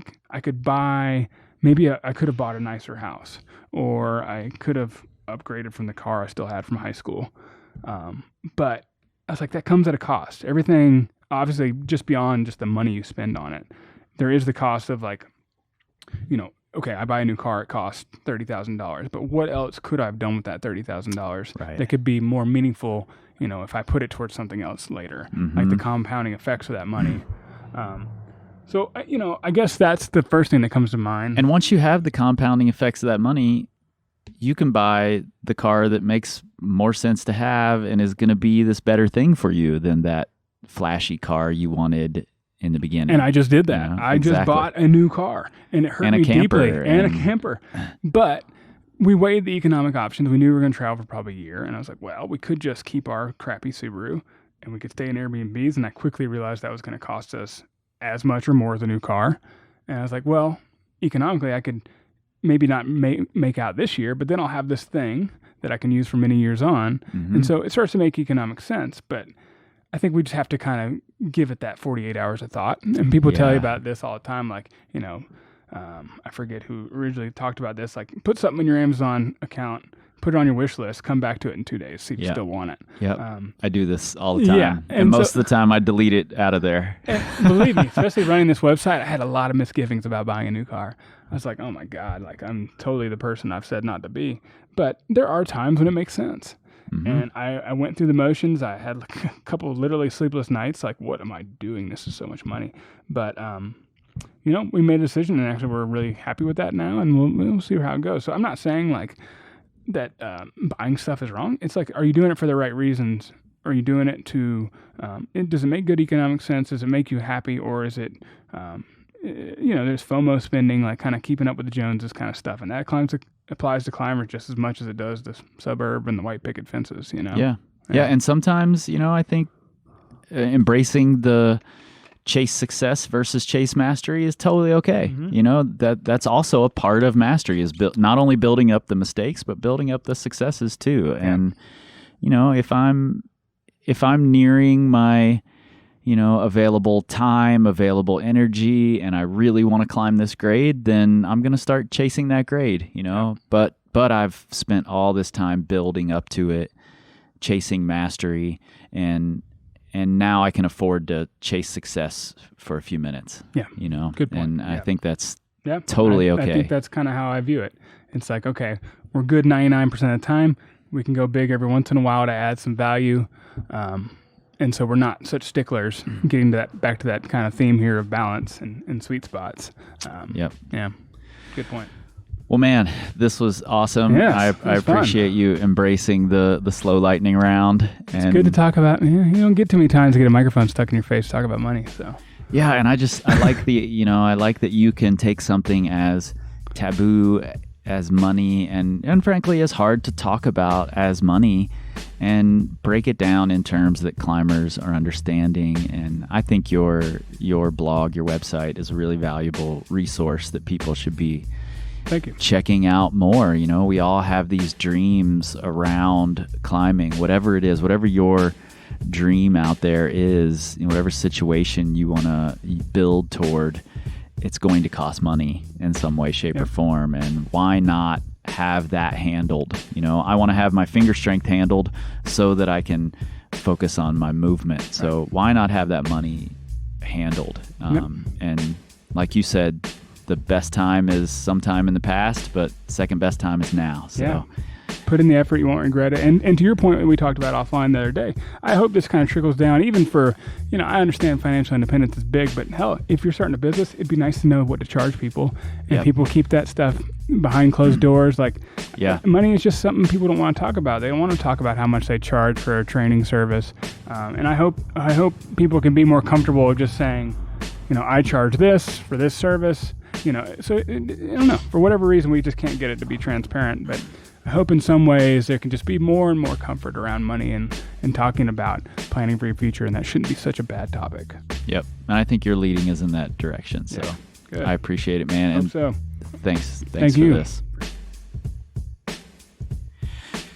Money can be a scary topic for some people. This hard to approach idea to even consider. But it shouldn't be. It's a part of all of our lives, whether we like it or not.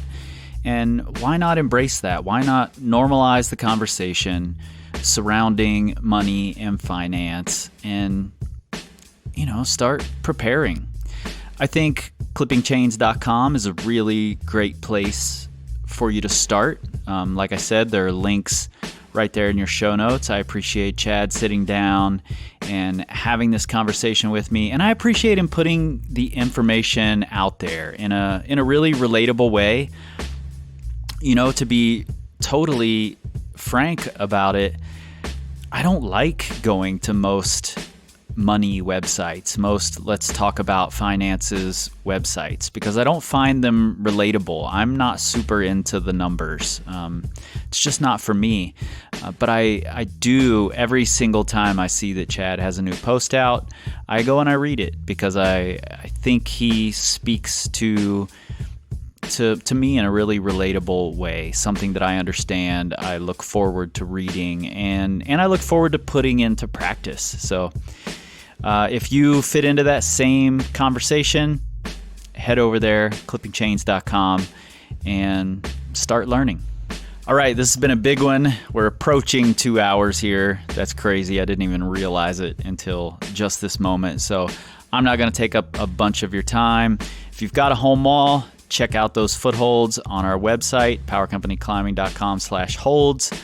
If you're a relatively new climber looking for a training plan to get better, that's not, just climb more, check out our new proven plans. You can find that link in your show notes as well. And go check out that virtual climbing festival from Women Uprising Australia. You won't be sorry you did it. I promise. All right. You guys know where to find us, powercompanyclimbing.com. You can find us on the Instagrams. You can find us on the Facebooks. There's a Facebook group there too. If I haven't mentioned that, go check it out. And you can search for us all day on the Twitter. We won't be there. We're outside, climbing, having conversations, meeting real people. We're not on the Twitters because we don't tweet. We scream like eagles. This time, this time.